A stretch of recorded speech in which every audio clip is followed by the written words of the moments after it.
Donc on arrive déjà à la dernière prestation. Ce matin, je disais que c'est pas facile de passer première, mais c'est pas non plus facile d'attendre et de passer dernière, surtout après 10 prestations. Donc vous avez été courageuses les filles. J'appelle Anaïs et Léonie pour le cri des parapluies.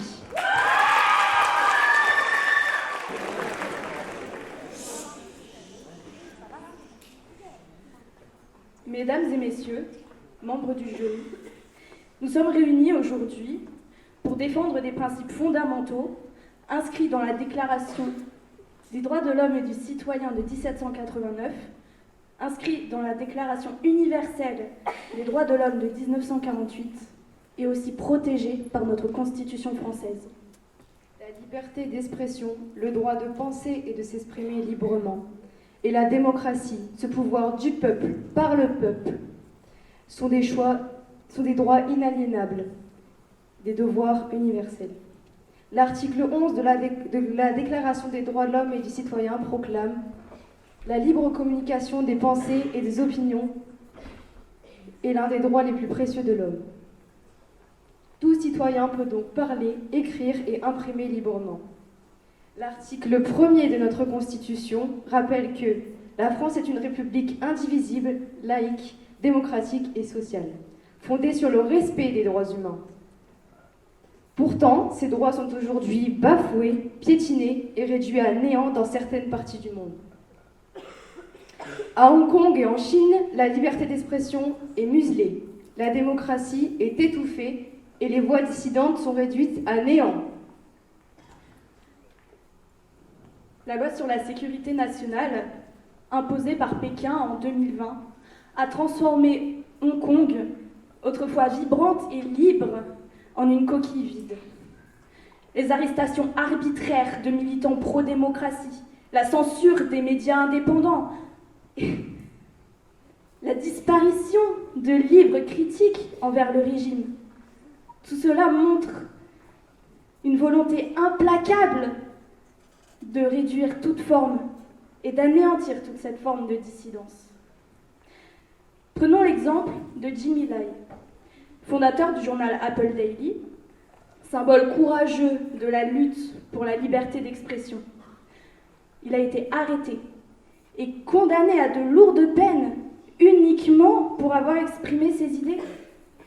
Denise Ho, chanteuse et militante, a vu ses concerts annulés pour son engagement en faveur des droits humains. Agnès Chaud, militante et icône de la lutte pro-démocratie, a été emprisonnée pour avoir osé réclamer des élections libres. Et même dans le monde du sport, des athlètes hongkongais sont aujourd'hui surveillés, intimidés et poussés à l'exil, simplement pour avoir osé publiquement soutenir des manifestations. Quant au monde économique, le cas de Jack Ma, le fondateur du géant Alibaba, disparu après avoir critiqué publiquement le régime, est révélateur de la mainmise totale du parti sous toute forme de pouvoir, y compris économique. L'article 19 de la Déclaration des droits de l'homme stipule « Tout individu a droit à la liberté d'opinion et d'expression », ce qui implique le droit de ne pas être inquiété pour ses opinions et celui de chercher, de recevoir et de répandre, sans considération de frontières, les informations et les idées par quelque moyen d'expression que ce soit. Cette liberté fondamentale est aujourd'hui bafouée à Hong Kong. Depuis l'entrée en vigueur de la loi sur la sécurité nationale, plus de 260 personnes ont été arrêtées à Hong Kong, parmi lesquelles de nombreux journalistes, artistes et militants. Même l'expression artistique est désormais ciblée. Les chansons devenues emblèmes de la contestation comme Glory to Hong Kong ont été interdites. La culture hongkongaise, riche, libre et créative, se voit ainsi réduite au silence. Mesdames et messieurs, nous devons agir. De nombreuses solutions sont possibles.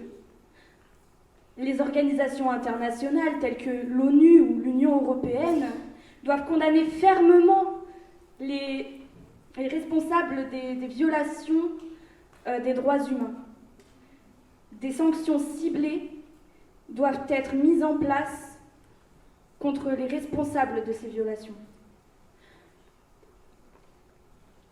Les journalistes, les artistes et les militants qui militent en faveur des droits humains doivent être protégés et aidés financièrement et logistiquement.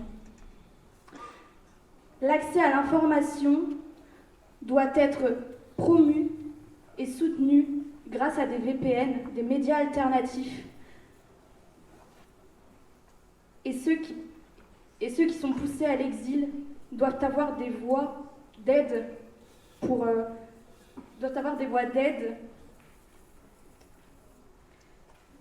Messieurs, dames, l'heure est grave.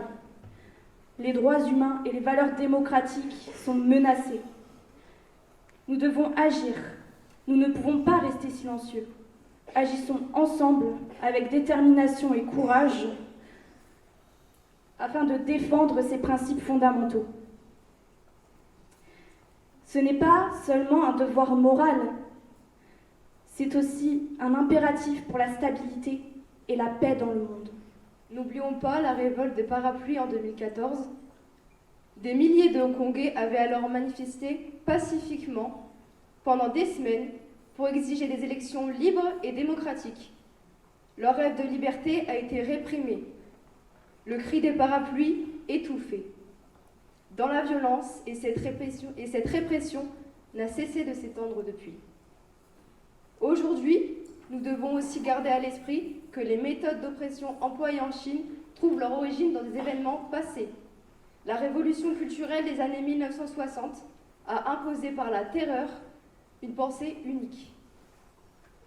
Les camps de rééducation et les systèmes de laogai ont depuis servi à museler toute opposition. Notre combat pour la liberté d'expression et la démocratie ne se limite donc pas à Hong Kong et en Chine.